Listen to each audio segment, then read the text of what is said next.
বিকাশ অসমৰ বিৰুদ্ধে এজাহাৰ দিয়া হ'ল। হয়, আজি আমি ৰাষ্ট্ৰীয় বজৰং দল উত্তৰ কামৰূপ জিলাৰ তৰফৰ পৰা বাইহাটা চাৰিআলিত এখন এজাহাৰ দাখিল কৰোঁ বীৰ লাচিত সেনা নেতা বিকাশ অসম আৰু ইউটিউবাৰ নীলোৎপল চলিহাৰ ওপৰত।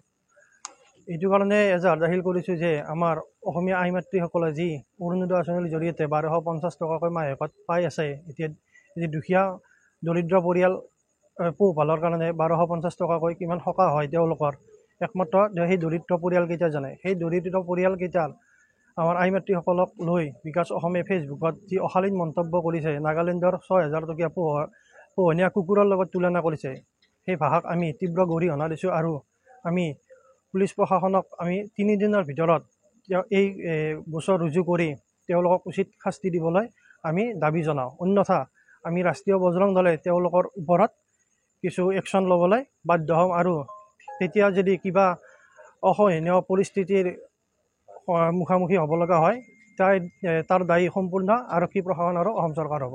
যিকোনো খবৰৰ বাবে যোগাযোগ কৰক 7099017330 লগতে 7099017110 নম্বৰত।